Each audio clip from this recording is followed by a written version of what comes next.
Amados irmãos e irmãs, hoje nos reunimos diante da presença de Deus para refletirmos sobre algo que toca cada coração em algum momento da vida: a perda da fé, o enfraquecimento da esperança, a sensação de estarmos aprisionados pelos vícios, pela culpa e pelas vozes do inimigo que tentam nos afastar da luz do Espírito Santo.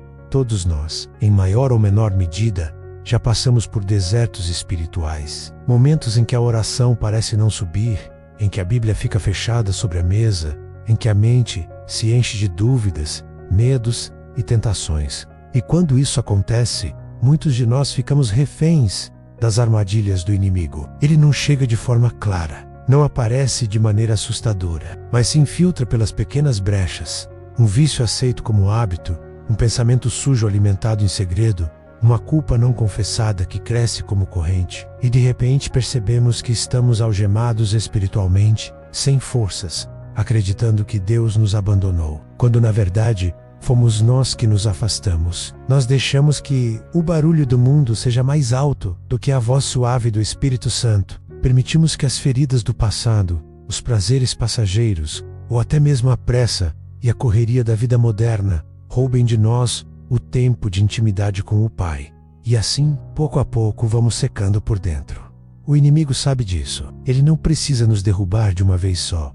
Ele vai minando a nossa fé aos poucos, com pequenas distrações, pequenos vícios, pequenos pecados que parecem inofensivos, mas que no fundo estão nos amarrando como correntes invisíveis. Talvez seja a dependência de algo que você não consegue largar. Talvez seja a busca por prazer em lugares errados. Talvez seja a voz da acusação que repete dentro da sua mente: você não é digno, você não merece o perdão de Deus, você já falhou demais. E nessa hora, muitos se sentem como reféns, reféns do diabo, reféns da própria consciência, reféns da culpa. Mas quero declarar sobre a sua vida: a culpa não tem poder para te afastar de Deus quando você se arrepende, porque a cruz de Cristo foi exatamente o lugar onde toda a culpa foi quebrada. O sangue de Jesus foi derramado para limpar pecados, para restaurar vidas, para trazer de volta os que estavam perdidos. Não importa quão fundo você tenha caído, não importa quão distante você pense que está, há sempre um caminho de volta. O caminho chama-se arrependimento, confissão e entrega. Amados, às vezes a fé parece desaparecer, não porque Deus não esteja agindo, mas porque nossos olhos estão olhando para as circunstâncias e não para o Senhor. Pedro andava sobre as águas enquanto olhava para Jesus, mas no momento em que olhou para o vento e para as ondas, ele começou a afundar. Assim acontece conosco. Enquanto nossos olhos estão em Cristo, caminhamos em vitória. Mas quando olhamos para o tamanho do problema, para o peso da tentação, para a dor que carregamos, começamos a afundar. E aí entra a ação sorrateira do inimigo. Ele quer que você acredite que não tem mais saída, que você é prisioneiro para sempre, que os vícios vão dominar a sua vida até o fim, que a culpa vai te sufocar dia e noite. Ele quer que você acredite que é tarde demais.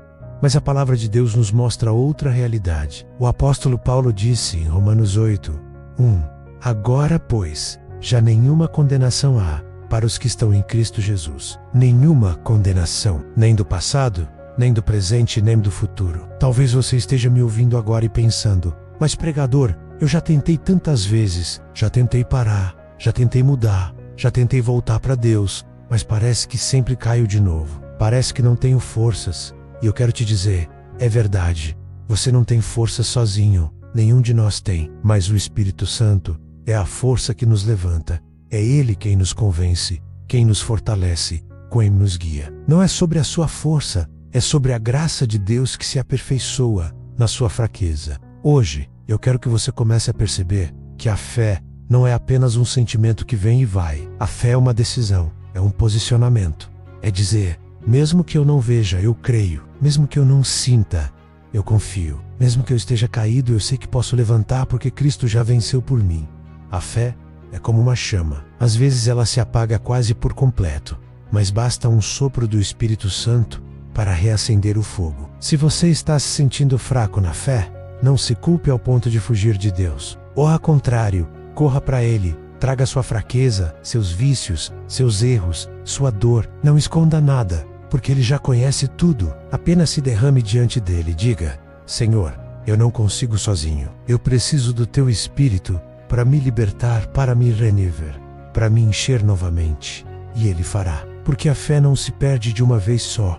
Ela se desgasta quando deixamos de alimentar nossa alma. Da mesma forma que o corpo precisa de alimento diário, o espírito precisa da palavra, da oração, da adoração. Sem isso, vamos ficando famintos espiritualmente. E o inimigo aproveita essa fraqueza. Mas quando nos fortalecemos em Deus, quando nos aproximamos do trono da graça, Ele nos enche de novo. Ele nos lembra quem somos, filhos amados, escolhidos, perdoados. Irmãos, precisamos compreender algo muito sério. O inimigo das nossas almas não está brincando. Ele conhece nossas fraquezas, ele observa nossos passos, ele sabe exatamente onde atacar. Por isso, ele muitas vezes usa os vícios, as ilusões e os prazeres momentâneos para nos prender em correntes espirituais. E o mais perigoso é que ele não se apresenta como inimigo logo de início. Ele se disfarça de prazer, de alívio, de solução rápida para a dor que carregamos. Talvez você esteja lutando contra um vício secreto,